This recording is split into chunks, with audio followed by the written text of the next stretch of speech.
Hello and greetings, and thank you for joining me wherever you are and whenever you're watching this. You might be here with me live right now, or you might be watching this as a replay. All in all, it's the same. I welcome you here, and it's good to see you. So, I'm doing this little spontaneous pop up uh, broadcast. I wanted to answer a question that I actually got last week from a patient, and it's an excellent question, and I will answer the very specific question. But it's why I call it an excellent question. It also gives us a launch pad into a much bigger concept in health, right? It's kind of a good learning concept or a good learning question to kind of see something bigger about the idea of healthcare and what we're actually doing with life energy and what we're doing with patients. So, anyways, that's just sort of a big, a general overview. But to get into the specific question here, or to give you some background quickly, the patient last week had a CoRe-Inergetix session. That's if you haven't done that yet yourself, if you're not familiar with it, it's basically what we call a radionics device, right? It's something we use in Heilkunst. It's something we use in the broader life science that we apply for Heilkunst healthcare, and it's like any medical device, right? It's something that's designed to help us, right? To help the practitioner, to help the diagnosis, to help the patient ultimately, of course. But this, what I call this radionics device, it's something, this gets to the crux of her question, which I'll tell you in just a moment. I'm just giving you some background to understand it. It's this device for basically having a conversation with the life energy of the patient, right? Just like in in the office, we have a conversation with the client. We ask them questions, and they tell us their what's going on in their life and what's going on in their health and all these things, and we have a conversation about that. That's a big part of diagnosis, right? And I know, of course, in modern medicine, there's all kinds of devices. We, as I say, we like this core resonance system for our purposes. It really speaks to this way that we want to do diagnosis. But yeah, I know we live in an age of devices and computers and X-ray machines, all these fancy devices and equipment, and that's okay. That this is our modern world. This is how our modern minds work. We develop tools and devices, and computers, and all these things. So, anyways, I'm giving you the background here, but now I can actually share with you what the question was from this patient. And so, as I said, we had our session. I ran the core. We talked about it, and then when I emailed the report to this patient, as I always do, so we talked about it when I talked to the patient, but then I email it to them so they can kind of look at it with their own eyes and spend more time really thinking about it, right? The patients often like to do that, and I like them to have that. So we had our session. I had the core report. I emailed it to her, and then she emailed back a really good question, which was essentially um, when we set up the core, we put in the patient's name and their birth date and their birthplace. We can even put in a photograph of them. If we have that, that just adds a little more three-dimensional detail, about the person as far as how the core works.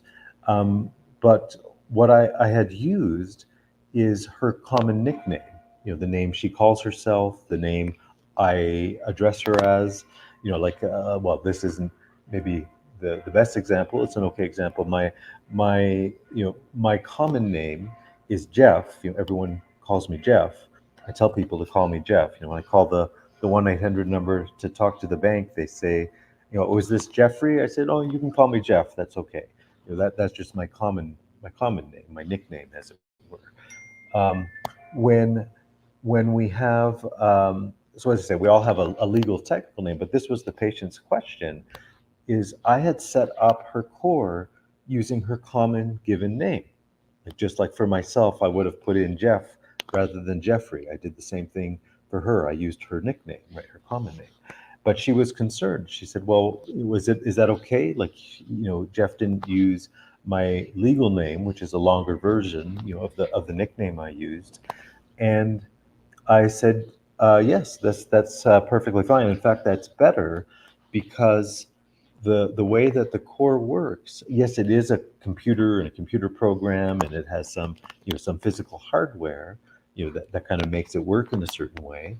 Um, but yeah, we can talk about all the technical parts of it. Just like a car, has a has all of its parts, an engine and a carburetor and a this and a that. Like we can describe the car that way, which is correct, but it's also correct to describe a car in terms of its deeper meaning, like what it means to human life and human consciousness. We talk about its role in transportation and where we go with our car and the things we do in our life with our car.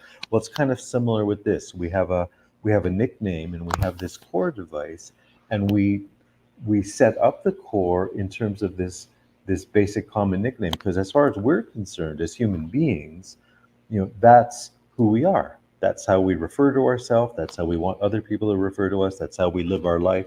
Just like in our car, we live our life through our car. We go places and we accomplish things, and we don't get to our destination and tell the person we meet how good of a job our carburetor did that day, or the oil gauge, or what. We just say, oh, it's good to see you, and we get on our business of what we were doing that day, what we're doing with that person. Anyways, I'm using a bit of an analogy here, but as far as this specific question, that's the definitive and the clear answer is we want the patient to use their natural name, their common nickname as it is. There's a very similar aspect to when we set up the core. We will also put in specific filters, as we call them, as they're called in the core system. And the filter can be anything that you can formulate in language, a word, a sentence, a paragraph, even, um, or even a link to a website. Like if someone wants to point to a certain website or maybe a YouTube video that they kind of want to investigate in terms of their energy, their health, what their relationship is to that website or that phrase, that sentence, that word, whatever it is. And we put these in as filters. So similar to the question of what name do we put in for the patient, we use their common nickname because that's connected to them, the reality of them, the reality of how they live, who they are, and how they live their life. Same thing with the filters. We suggest to the patients that they use just natural expressive language.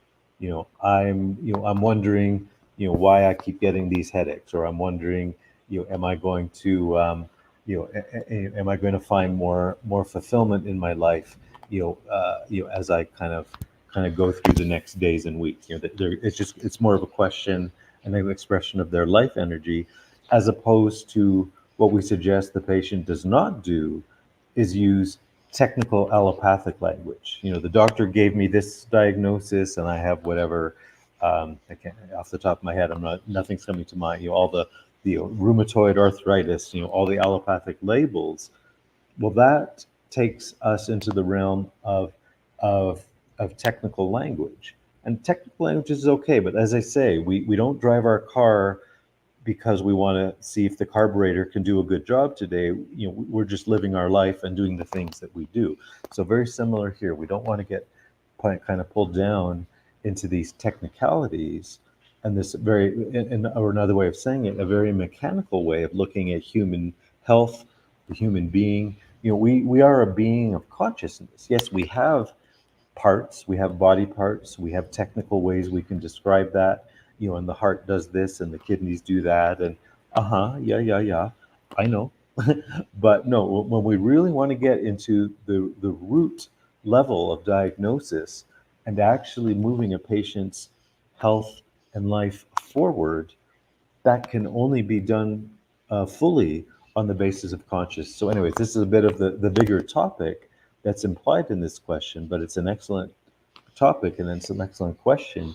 Is yeah, the way, even though the core is a computer, and I tap on the keyboard and it has all these mechanical parts, the way a computer works, just like the car has a carburetor.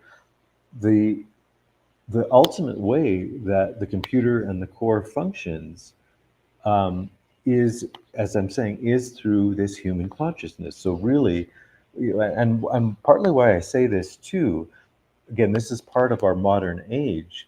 We've kind of been trained and taught, and just our own response, we tend to put computers up on a pedestal. It's like, oh, what did the computer say? What did the core scan say? But everyone projects it onto the computer. The computer is an idiot. The computer is a mechanical device, like a car and a carburetor, and just like cogs in a machine. They just turn and they spin, and they just do what they do mechanically.